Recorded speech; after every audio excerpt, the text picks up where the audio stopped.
ایسی خباثت کہ عبادت کرنے پر خلل پڑتی ہے تو پڑ جائے، لیکن ناچ گانے کی محفلیں عام ہو گئی تھی، جنا عام ہو گئے، بھائی بہن کا جنا کر رہا، بہن چاچا بیٹی چاچا کے ساتھ، نہ جانے کیسے کیسے رشتے، جن رشتوں کو آنکھ اٹھا کر دیکھنا جائز نہ ہو۔ یزید خود بدبخت نے اپنی بوا کو اپنے نکاح پہ جبرن رکھ لیا تھا۔ یزید بندروں کو نچاتا تھا، یزید فاسق تھا، نماز روزوں کو ترک کرنے والا تھا یزید، کعبۃ اللہ کے غلاف میں آگ لگانے والا یزید، اور بدبخت نے ایسی آگ لگائی کہ حضرت اسماعیل ذبیح اللہ کی قربانی کے عوض میں جو جنت سے دمبا آیا تھا، اس دمبا کی سینگیں، اس میڈے اس دمبے کی سینگ کعبۃ اللہ میں یادداشت نشانی کے طور پر پیوست تھی، وہ حضرت اسماعیل کی قربانی کے عوض جنت سے آئے ہوئے دمبے کی سینگ جل گئی۔ اتنا ظلم کیا یزید نے، 3 دن کے لیے اپنے خیمے کو رسول اللہ کے پاک مدینے کے لیے حلال کر دیا۔ اتنا بڑا ظلم مدینے کی وہ پاک عورتیں جو مدینے کی مقدس فضاؤں میں زندگی بسر کرتی تھی، اپنی فوج کو حلال کر دیا کہ جاؤ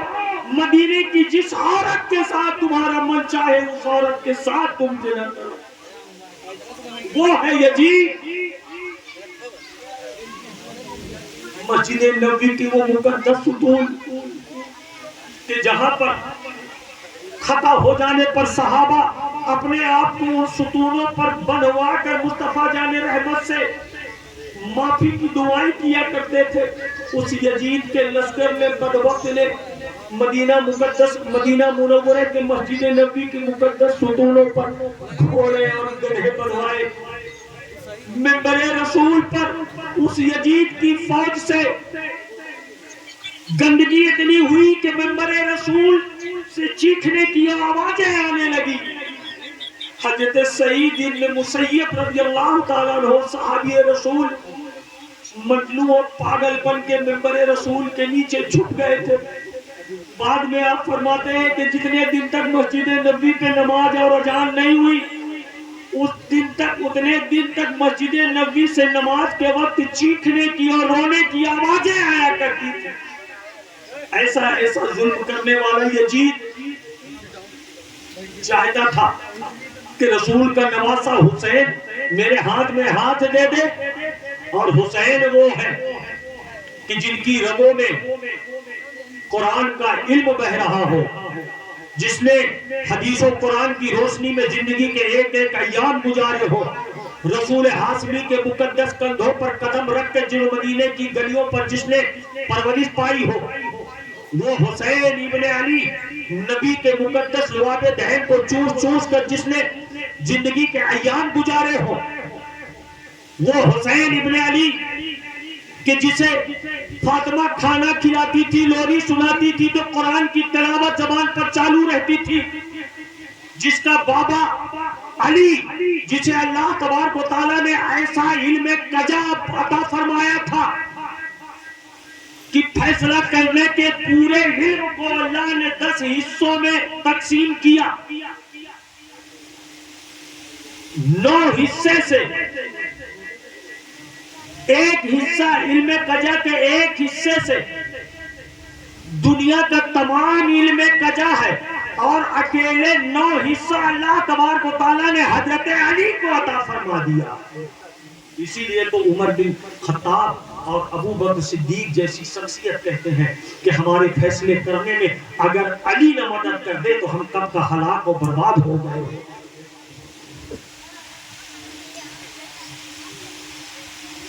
وہ حسین کیسے یزید جیسے فاسق کے ہاتھ میں ہاتھ دے دے، اور یزید بھی جانتا تھا کہ جب تک حسین ابن علی عبداللہ ابن جبیر، عبداللہ ابن عمر اور خصوصاً علی کا بیٹا حسین جو پوری دنیا میں اس وقت نبی کا نواسا اور معتبر شخصیت ہے، وہ جب تک میرے ہاتھ میں ہاتھ نہیں دے دے گا تب تک میری حکومت مکمل نہیں ہوگی۔ اور حسین جانتے تھے کہ اگر آج میں نے ظلم و جبر سے گھبرا کر اپنے بیٹوں کے چہروں کو دیکھ کر، اپنی بیویوں اپنی بیٹیوں کے چہرے کو دیکھ کر اگر آج میں نے یزید کے ہاتھ میں ہاتھ دے دیا تو امامت کے مسلح پر شراب پڑھنے والا کھڑا ہو جائے گا، امامت کے مسلح پر ظالم صحابہ کا قتل کرنے والا کھڑا ہو جائے گا، کیونکہ یزید کا فسق و فجور اتنا بڑھ گیا تھا کہ یزید کے 3 دن کے خیمے کو مدینہ رسول کی عورتوں کے اوپر حلال کرنے کی وجہ سے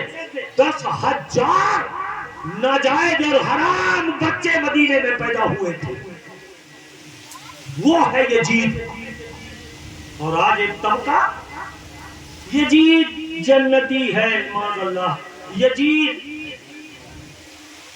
حسین کو قتل نہیں کروایا، وہ تو ملک شام میں تھا۔ ارے حکومت کس کی تھی؟ نعمان بن بشیر کے پاس کس کا خط پہنچا تھا؟ کوفہ کے گورنر قبط ابن زیاد کو کس نے دیا تھا؟ رسول ہاشمی کے نوجوانوں کو قتل کروا کے گردن نیزے کی میں لگا کر بلند کر کے اور تمام گردنوں کو گھوڑے کی گردن پر پیوست کر کے مالک کی شکل میں لانے کا حکم کس نے دیا تھا؟ کس منہ سے یزید کی تم تعریف کرو گے آپ؟ بہرحال امام حسین نے ہاتھ نہ دیا۔ جذبہ شہادت جب جوش مارنے لگا، آپ کو امت کے شریر لوگوں نے جب امام حسین کو پریشان کرنا شروع کر دیا، امام حسین نے مدینے کو چھوڑ دیا کہ یہ مقدس شہر، اس میں خوریزی نہ ہونے پائے۔ رسول اللہ کا مرکز، رحمتوں کا مرکز ہے، مدینہ چھوڑ دیا۔ وہ مدینہ جہاں حسین کی دادی خدیجۃ حسین کی دادی کا مزار ہو، وہ مدینہ جہاں حسین کی نانی سیدہ خدیجہ کا مزار موجود ہو، وہ مدینہ حسین سے چھوٹ رہا ہے جس مدینے میں امی سیدۃ النساء سیدہ طیبہ طاہرہ جنتی عورتوں کی سردار سیدہ فاطمہ کا مزار مقدس ہے، حسن بن علی کی قبر مبارک ہے، رسول اللہ کے 2 شہزادے حسین کے ماموں کی قبریں جہاں موجود ہو، ہزاروں صحابہ جہاں موجود ہو، وہ مدینے کی مقدس فضائیں جہاں 70,000 ملائکہ صبح اور 70,000 ملائکہ شام حاضری دینے کے لیے آتے ہیں، وہ چھوڑ کے آپ شہر مکہ پہنچ جاتے ہیں۔ مکہ آپ پہنچتے ہیں، ادھر کوفہ سے خط آنا شروع ہو جاتا ہے اور جذبہ شہادت جوش مار رہا ہے۔ ایک سردار امام حسین 4 ساوان کو شہر مدینہ سے مکہ کی طرف روانہ ہوئے تھے، اور مشورے کے مطابق امام مسلم کو پہلے کوفہ بھیجا گیا۔ بار بار جب خط آ رہے تھے کوفہ سے کہ حسین ہماری رہبری کیجیے، ہمارا کوئی امام نہیں ہے، امام حسین نے مسلم بن عقیل کو بھیجا۔ جب مسلم بن عقیل نے وہاں کے ماحول کو دیکھا تو پہلے ماحول بہت اچھا تھا، اور آپ نے کہ خط لکھ دیا کہ حسین بن علی جلد کوفہ آ جائیے، 12,000 لوگوں نے آپ کے نام پر ایک دن میں مجھ سے بیعت لے لی ہے، چلے آئیے، کہیں ایسا نہ ہو کہ یزید کے ظلم و جبر میں پریشان ہو کہ اگر ان لوگوں نے یزید کے ہاتھ میں ہاتھ دے دیا تو ہم نانا جان کو کل منہ کیا دکھائیں گے۔ حسین تیاری کرتے ہیں، صحابہ نے روکا، اے ابن رسول اللہ آپ نہ جائیں، وہ شہر ہے جہاں آپ کے بھائی کو دھوکہ دیا گیا، آپ کے والد علی المرتضیٰ کو دھوکہ دیا گیا ہے، کوفیوں کی دغا بازی مشہور ہے، آپ مت جائیں۔ ایسا کہتے کہتے لیکن جذبہ شہادت جوش مار رہا تھا، کیونکہ حسین کی شہادت کی خبر حسین کی پیدائش کے وقت ہی آ گئی تھی، اور جس کی شہادت، جس کی موت کی جہاں مقرر وقت اور مقرر جگہ مقرر ہوتی ہے، کسی نہ کسی ذریعے کسی نہ کسی بہانے سے انسان وہاں پہنچ جاتا ہے۔ حسین مسکرا رہے ہیں، حسین کے اندر آواز آ رہی ہے، حسین کے کانوں میں آواز آ رہی ہے. اور حسین نے کب سفر کیا؟ 8 ذوالحجہ کو. پوچھئے حاجی صاحب سے کہ 8 ذوالحجہ وہ مقدس تاریخ ہوتی ہے کہ جس تاریخ میں مردان حق سر پہ کفن باندھ کے کعبے کے طواف کے لیے یعنی حج کے ارکان شروع ہو جاتے ہیں. لیکن کعبے کا یہ محافظ دنیا کعبے کی طرف جا رہی ہے، کعبے کا محافظ کعبے سے نکل کے کوفہ کی طرف جا رہا ہے. کیوں؟ کیونکہ رسول اللہ کی صدا گویا ان کی کان میں بلند ہو رہی ہے. رسول ہاشمی کی تربیت اور نانا جان سے کیا ہوا وہ وعدہ یاد آ رہا ہے کہ میرا بیٹا یہ حسین وہ ہے جسے میرا ہی کلمہ پڑھنے والے 3 دن کا بھوکا پیاسا رکھ کے کربلا کے میدان میں میرے چاہنے والے میرا ہی کلمہ پڑھنے والے ظلم و جفا کی تلوار کے نیچے 72 جانثاروں کے ساتھ شہید کر لیں گے. حسین کو یہ بات معلوم تھی، لیکن واہ رے کلیجہ حسین کا، جگر حسین کا. حسین 8 ذوالحجہ کو شہر مکہ سے نکلتے ہیں، گویا آواز آ رہی تھی اے حسین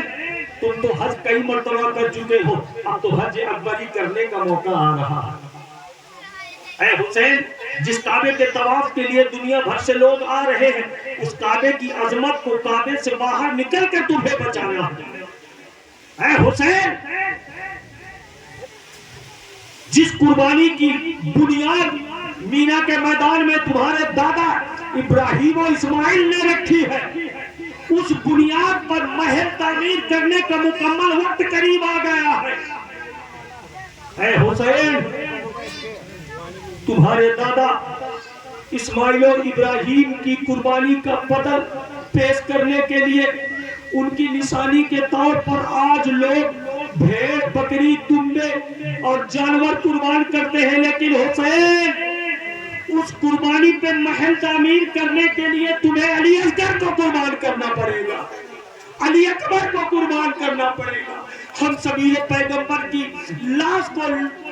تمہیں کاندھے پر اٹھا کر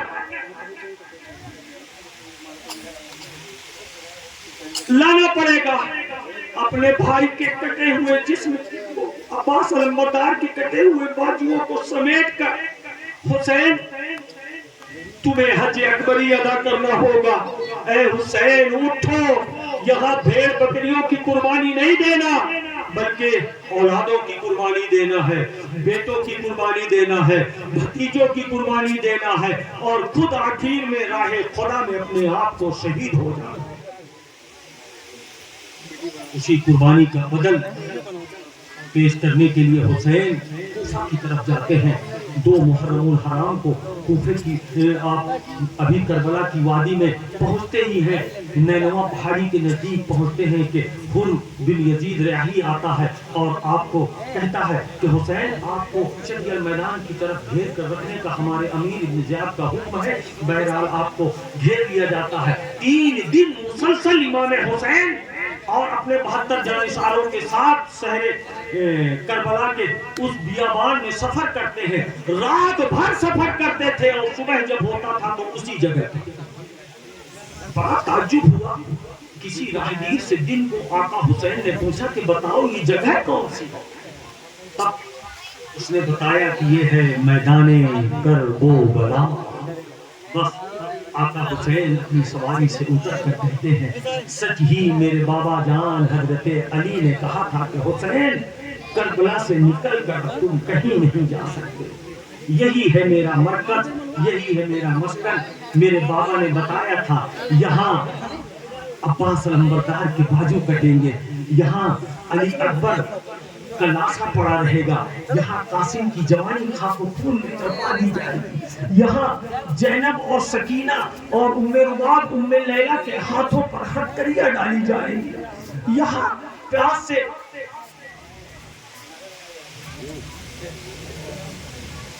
نعرے تکبیر، زور سے نعرے رسالت، علماء اہل سنت حضرت علامہ و مولانا پیر طریقت سید کامل میاں صاحب قبلہ، نعرے تکبیر، نعرے رسالت.